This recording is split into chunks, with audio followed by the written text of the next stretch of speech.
Before you learn how to control the mind, you must first notice how often it controls you. Notice how thoughts arrive without invitation, how worry speaks before reason, how impulse moves your body before intention has a chance to speak. This is not a flaw unique to you. This is the default state of the human mind. Untamed, reactive, loud. And for centuries, Japanese warriors understood this truth with brutal clarity. They did not begin their training with the sword.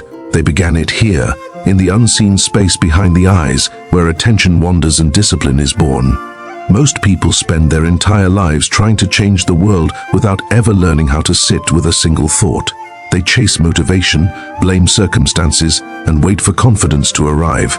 But the old masters knew something modern life has forgotten. The one who cannot command their own mind will always be commanded by the world. This is where the forbidden technique begins. Not with force, not with aggression, but with awareness so precise it feels uncomfortable at first. Subscribe if you walk this path too. There is a word whispered in old training halls, rarely explained in full. Takeshi. Many misunderstand it. They hear strength and imagine domination. But Takeshi is not about overpowering others. It is about governing yourself when no one is watching. It is inner martial strength, the calm authority that remains when emotions surge, when pressure mounts, when the moment demands clarity instead of reaction. Picture a lone warrior standing before sunrise. The air is cold. His muscles ache from yesterday's training. There is no audience, no reward, no enemy. Only silence and the weight of his own resistance. In this moment, the real battle begins. His mind offers excuses with convincing logic. Rest today. You can train later. One day won't matter. The warrior hears every word and does not obey them. Not because he is cruel to himself, but because he understands the nature of the mind. It seeks comfort, not truth. This is the first lesson of Takeshi. Your thoughts are not commands. They are weather, passing conditions. Zen masters taught this long before psychology gave it a name. Today, science calls it metacognition, the ability to observe your thoughts without becoming them. But knowing the word is meaningless if you do not practice the stance of witnessing without reacting, of listening without surrendering control. Most people believe discipline is about forcing yourself to do what you hate. That belief ensures they will fail. Discipline, in the warrior sense, is about seeing clearly. When you see clearly, the choice becomes simple. Not easy, but simple. The samurai did not negotiate with his impulses. He did not argue with his fear. He acknowledged them, breathed, and returned his attention to what mattered. Again and again and again. Look at your own life. The phone lights up. Attention shatters. Anxiety rises. You escape into distraction. Discomfort appears. You postpone growth. None of this happens because you are weak. It happens because the pause is missing. Takeshi is the art of restoring that pause, the space between impulse and action. That space is small, almost invisible, but it is where freedom lives. The ancient warriors trained this space deliberately. They stood in cold water, not to punish the body, but to study the mind's response. They sat in silence, not to appear spiritual, but to hear the restless noise within. When discomfort removes distraction, the mind reveals its patterns honestly. It resists, it bargains, it panics. And when you stop obeying those patterns, something profound happens. The mind begins to trust you. Here is a truth rarely spoken aloud. Your mind is not trying to make you great. It is trying to keep you safe. It prefers familiarity over growth, comfort over excellence. Takeshi does not try to kill this voice. It thanks it and moves forward anyway. This is why the technique feels forbidden, because once you see this clearly, self-deception becomes impossible. Zen teaches that water is soft, yet it shapes stone.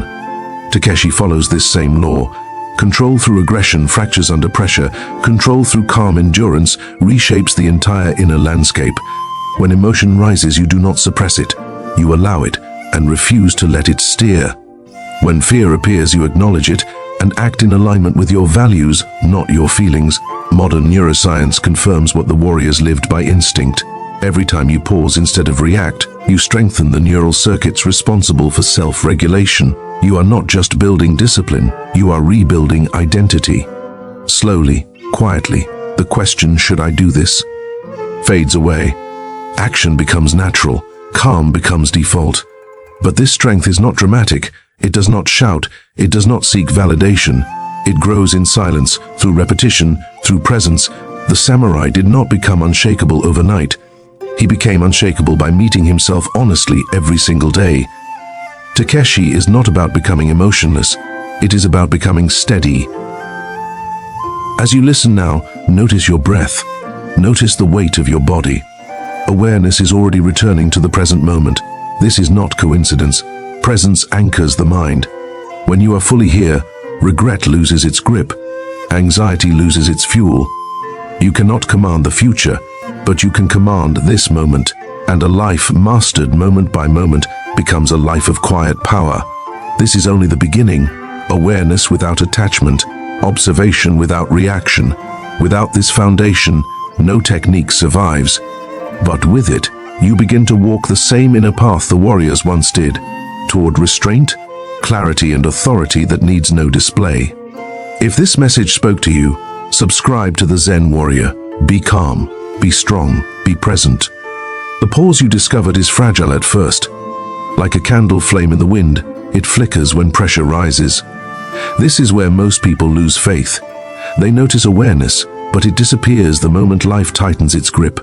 Conflict, fatigue, urgency. Emotion rushes back in, and reaction takes the wheel again. The warriors expected this. They did not mistake the first glimpse of control for mastery. They knew awareness alone was not enough. Awareness must be trained into stability.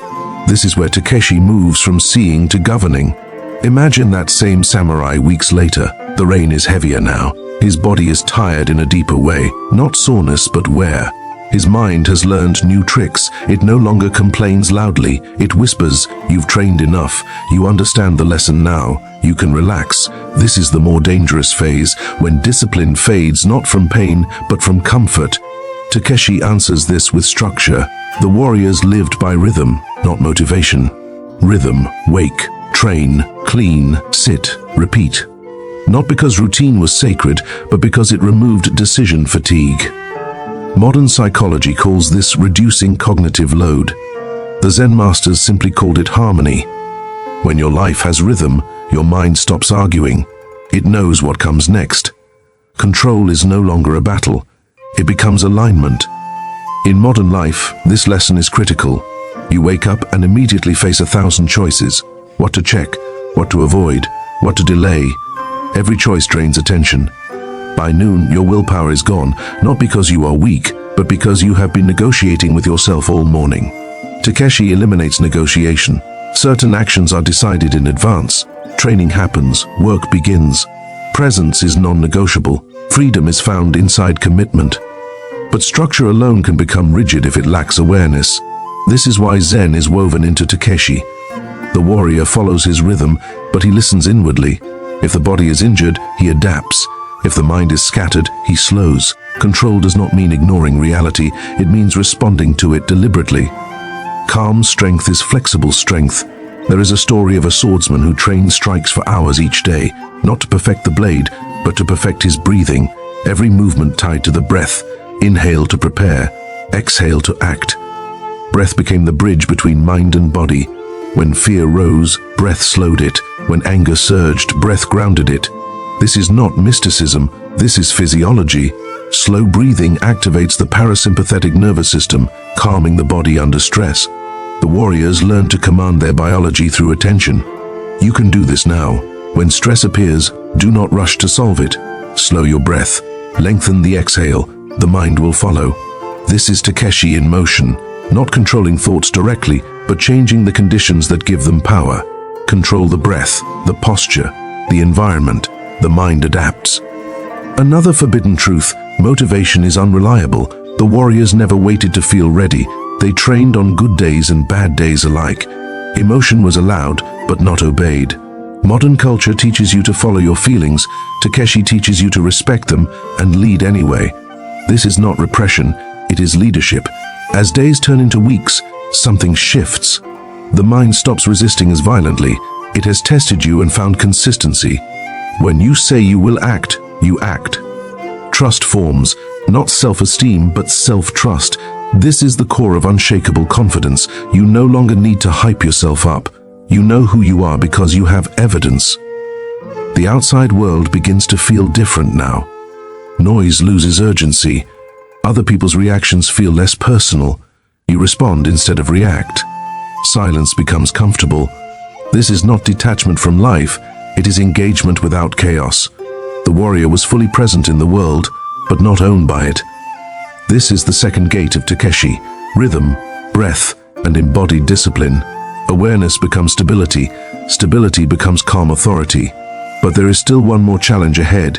When pressure becomes extreme, when loss appears, when life tests not your habits but your identity, that is where the final depth of this technique reveals itself. If this message spoke to you, subscribe to the Zen Warrior.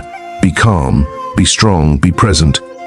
When structure is tested by chaos, true mastery is revealed. This is the moment the warriors prepared for without ever naming it. Not the moment of victory, but the moment when everything familiar collapses, when routine is broken, when loss arrives, when fatigue reaches the bone, when the mind asks a darker question: who are you when control slips? Imagine the samurai after defeat, not slain but humbled, a mistake made, a duel lost, reputation shaken. The outer world sees failure. The inner world becomes loud again. Doubt returns sharper than before. This is where many strong people break, not because they lack skill, but because their identity was built on success. Takeshi goes deeper. It trains you to remain steady even when the story you told yourself dissolves. Zen teaches that suffering intensifies when we cling to who we think we should be. The warrior learned to release that grip. He did not deny disappointment. He sat with it, felt it fully, without escape, without drama. This is emotional discipline, not avoidance but containment, the ability to hold pain without letting it poison action. Modern psychology would call this emotional regulation.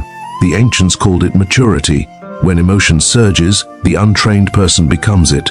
The trained warrior experiences it and stays whole.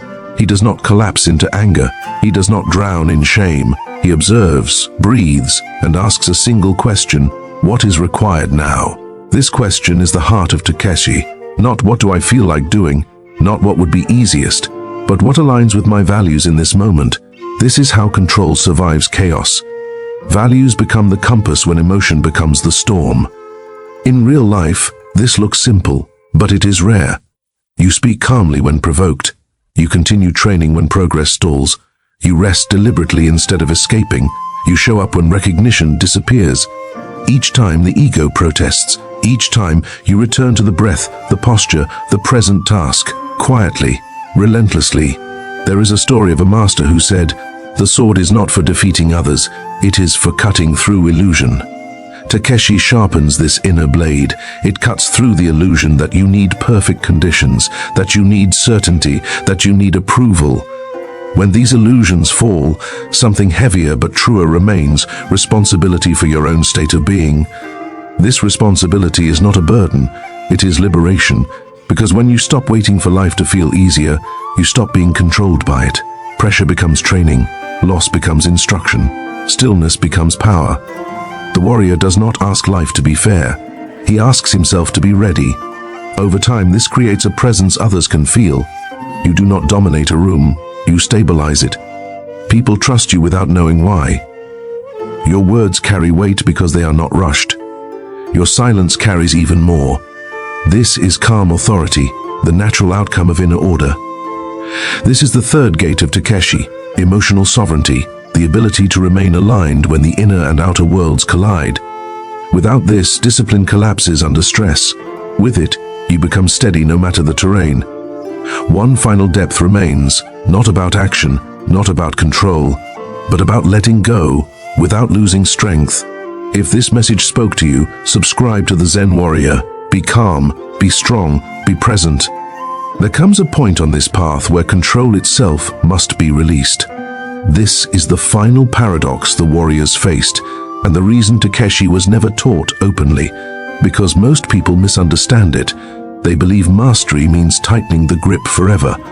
But the deepest strength is not tension, it is readiness without strain. Picture the seasoned warrior late in life. His movements are slower now. His presence is heavier. He no longer trains to prove anything. He trains because training is who he is. There is no inner argument, no resistance. Action flows naturally from stillness. This is not discipline as effort. This is discipline as being. Zen calls this mushin, no mind. Not an empty mind, but an uncluttered one. A mind that does not cling, does not rush, does not rehearse fear or replay regret. When action is required, it arises cleanly. When rest is required, it is taken fully. Control has transformed into trust. This is where modern culture becomes most confused. It thinks letting go means giving up. Takeshi reveals the opposite. Letting go means releasing attachment to outcome while remaining fully committed to action. The warrior steps forward without demanding a guarantee. He speaks without needing approval.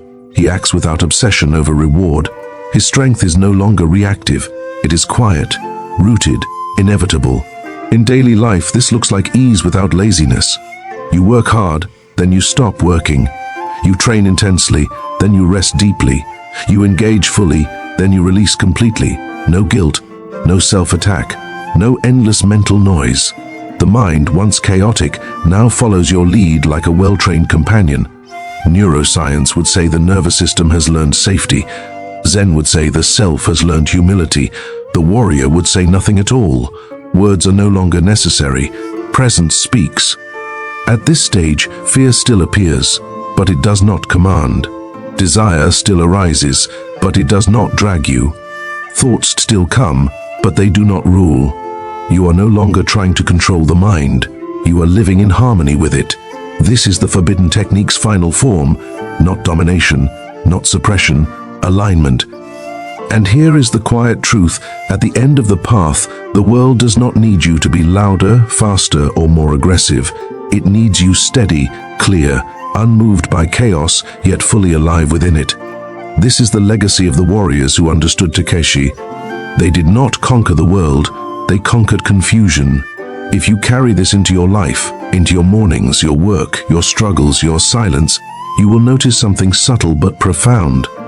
Life does not become easier. You become stronger in a way that no longer needs resistance.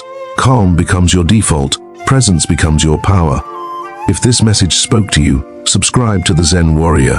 Be calm, be strong, be present.